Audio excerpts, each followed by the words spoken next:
नमस्कार। चलिए आज एक कहानी की दुनिया में चलते हैं। सोचिए एक घर है जहां मातम का माहौल है। कुछ ही वक्त पहले एक जवान पत्नी की मौत हुई है और उसका छोटा सा बेटा वो भी जिंदगी और मौत से जूझ रहा है। लेकिन इसी दुख के बीच घर में किसी और के आने की तैयारी चल रही है। एक ऐसा स्वागत जो बेहद अजीब है। ये बात कही है उसी घर के मुखिया ने। लेकिन जरा रुककर सोचिए, जिस घर पर मौत का साया मंडरा रहा हो, वहां घर आई लक्ष्मी का आखिर क्या मतलब हो सकता है? यही एक सवाल है जो हमें एक बहुत ही कड़वी सच्चाई तक ले जाता है। तो ये कहानी है उपेंद्र नाथ अश्क के लिखे एक बहुत ही मशहूर एकांकी यानी वन एक्ट प्ले लक्ष्मी का स्वागत की। देखिए ये सिर्फ एक नाटक नहीं है, ये 20वीं सदी के भारतीय समाज पर एक बहुत तीखा और गहरा कटाक्ष है। एक ऐसी कहानी जो आज भी उतनी ही सच लगती है। अच्छा, इस पूरी कहानी को समझने के लिए सबसे जरूरी है लक्ष्मी शब्द का मतलब समझना। इसके दो मतलब हैं। एक तरफ तो लक्ष्मी धन और खुशहाली की देवी हैं, लेकिन नाटक में इसका दूसरा मतलब है वो दहेज जो एक नई दुल्हन अपने साथ लेकर आती है। और यही डबल मीनिंग इस कहानी को इसकी असली गहराई देती है। तो चलिए अब कहानी के किरदारों से मिलते हैं और देखते हैं कि इस घर में आखिर चल क्या रहा है। कहानी का जो हीरो है वो एक बहुत ही मुश्किल वक्त से गुजर रहा है। कहानी का मेन कैरेक्टर है रोशन। उसकी पत्नी सरला की अभी अभी अचानक मौत हो गई है और वो इस सदमे से पूरी तरह टूट चुका है। वो गहरे दुख में डूबा है और बिल्कुल अकेला महसूस कर रहा है।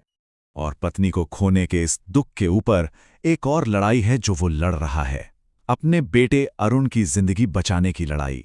अरुण डिप्थीरिया से बीमार है, जो कि एक बहुत खतरनाक बीमारी है, और रोशन का हर एक पल बस उसे बचाने की कोशिश में जा रहा है। और यहीं से कहानी कैसा मोड़ लेती है जिसके बारे में कोई सोच भी नहीं सकता। यहाँ एक बाप के दुख का सामना होता है समाज के लालच से। ये सुनने में बहुत अजीब लगेगा, लेकिन जिस वक्त रोशन अपने बीमार बेटे की हर सांस के लिए लड़ रहा है, ठीक उसी वक्त उसी घर में उसके माँ बाप उसकी दूसरी शादी की बात कर रहे हैं। और मकसद सिर्फ एक है, एक मोटा दहेज।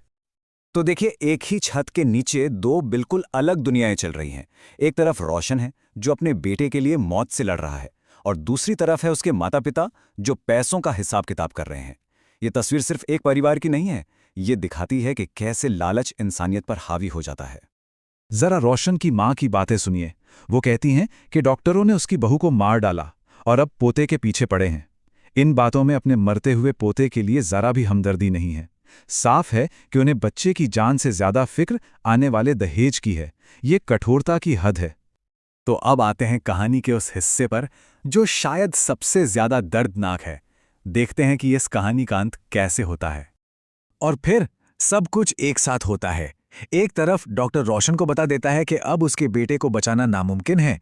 ठीक उसी वक्त दूसरे कमरे में रोशन के पिता दूसरी शादी का शगुन यानी दहेज की पहली किश्त अपने हाथ में लेते हैं।